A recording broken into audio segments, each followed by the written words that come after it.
Hello mga ka-J-Vlog! Welcome ulit sa panibagong video at sa video na to, pag-usapan naman natin ang bagong labas na Realme 8i. So tara mga ka-J-Vlog, check natin.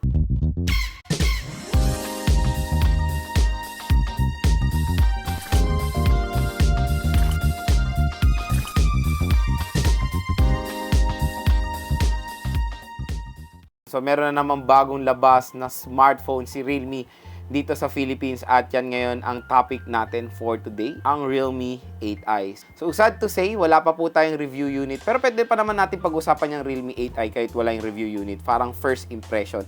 Kumbaga, at syempre gusto ko rin i-share sa inyo yung mga specifications, yung mga nagustuhan kong features and of course yung presyo ng Realme 8i. So yun nga, si Realme 8i ay kaka-release lang dito sa Philippines ngayong November 2021 na meron dalawang variants. Yung unang variant niya ay merong official price na 9,990 pesos or almost 10,000 pesos na merong 4GB RAM at 64GB internal storage. Tapos yung pinakamahal na variant niya ay merong official price na 11,990 pesos or almost 12,000 pesos na merong 6GB RAM at 128GB ang internal storage. So to be honest, medyo nalungkot ako sa mo-offer niya na RAM at internal storage sa pinakamurang variant, yung merong 4GB at 64GB na internal storage. Kung 5G yan mga ka-J-Vlog, maintindihan ko, pero since ito si Realme 8i ay 4G model lang po siya.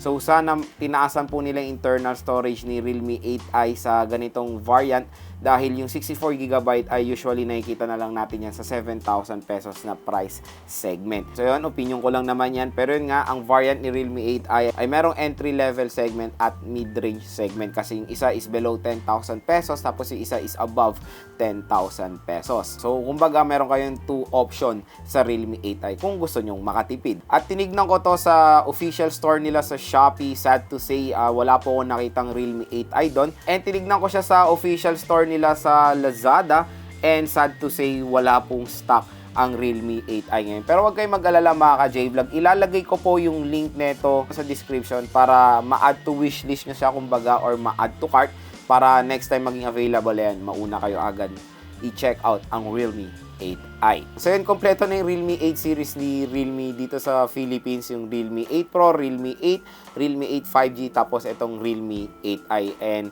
perfect timing yan, lalo na mag-holiday season at paniguradong marami rin magkaka-interest dito sa smartphone na to. Tinignan ko naman yung specification niya and meron naman mga gandang specs din na ma-offer tong smartphone na to. So yun, gusto kong i-share sa inyo yung specification si Realme 8i. So si Realme 8i ay merong triple rear camera.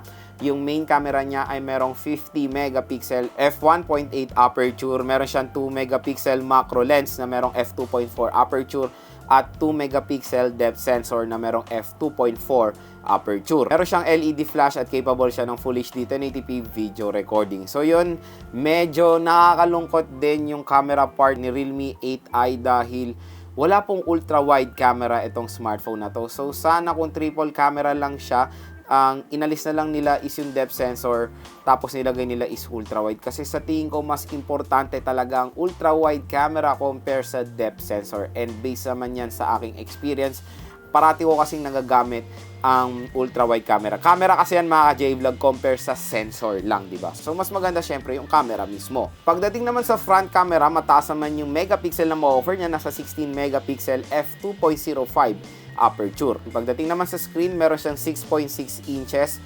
IPS LCD display na merong resolution na Full HD Plus 1080 by 2400 pixels. At ito ang nakakagulat sa Realme 8i dahil meron na po siyang 120Hz screen refresh rate. So biruin yun sa pinakamurang variant niya which is entry level segment.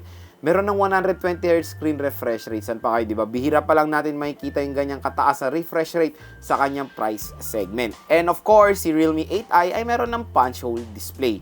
Sa OS naman, out of the box, meron siyang Android 11 with Realme UI version 2. Sa chipset, meron siyang Mediatek Helio G96 at meron siyang Octa-Core CPU na merong clock speed na up to 2.05 GHz. And sa GPU, meron siyang Mali G57 MC2. So, hindi naman nagkakalayo yung G95 and G96 na chipset. Yung G96 kasi support niya na ang hanggang 120Hz screen refresh rate na smartphone. So, okay rin naman yung chipset na yan. Powerful din yan. Pagdating nga sa RAM, meron siyang 4GB RAM at 6GB RAM. At pagdating sa internal storage, meron siyang 64GB at 128GB.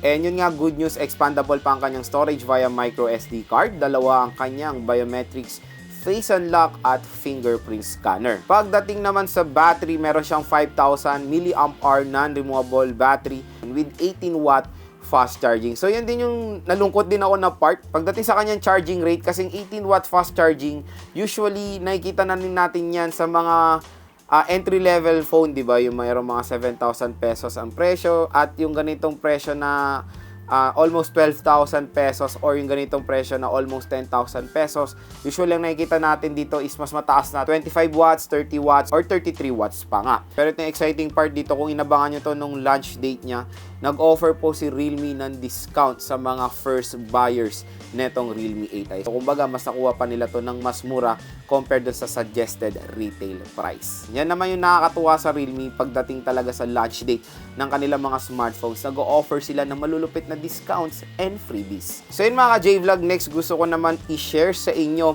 yung mga nagustuhan kong features or specifications dito sa Realme 8i. So, number one, of course, sa kanyang refresh rate. So, ulitin ko, bira pa rin natin makikita yung ganyang kataas na screen refresh rate sa kanyang presyo. So, yun nga, meron siyang 120Hz screen refresh rate. So, syempre, na-experience ko na yung 120Hz sa mga ibang smartphone at super smooth po talaga mag-navigate pag ganyang kataas ang refresh rate ng smartphone nyo. So, yan naman yung magandang part dito sa Realme 8i. Number 2 sa chipset. So, powerful din yung chipset niya, Mediatek Helio G96. So, kaya ganyan yung chipset niya, yung G96, dahil support na po ng chipset na to yung merong 120Hz screen refresh rate na smartphone. So, hindi ko pa naman nag-game test itong G96 mga ka-J-Vlog sa mga ibang smartphone. Kasi first time kong narinig or napansin ang G96 sa isang smartphone. So, yun nga, dito ko yan unang napansin sa Realme 8i. Pero yun nga, sinearch ko, hindi naman po sila nagkakalayo ng performance ng Mediatek Helio G95. So, pagdating naman sa G95, yes, na-experience ko ng i-game test yan mga ka-J-Vlog, and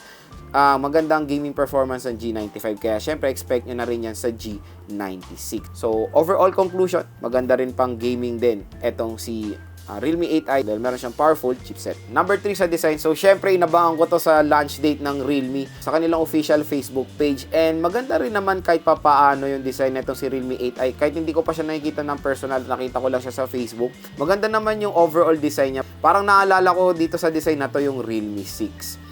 So, yun lang mga ka-J-Vlog, yung mga nagustuhan kong features or specifications dito sa Realme 8i. So, yun, hopefully ma-review or ma-game test din natin yung smartphone na yan dahil super interested din akong ma-experience first hand yung Realme 8i. Pero sana, nakatulong po itong mga sinabi ko sa inyo kung nagde-decide kayo bumili netong Realme 8i. So, yun nga, kanina may mga sinabi ako advantages and disadvantages netong smartphone na to. Pero, overall, based naman sa aking observation pagdating sa kanyang specifications, meron akong nakulangan na side pagdating dito sa Realme 8i. Pero syempre may iba namang side itong smartphone na to kung saan worth it naman siya. Tulad na lang, meron nga siya mataas sa refresh rate, mataas naman yung battery capacity niya, tapos maganda naman yung chipset na ma-offer niya. So kung interesado kayo dito sa Realme 8i, yun nga mga ka-J-Vlog, ilalagay ko po yung link neto sa description.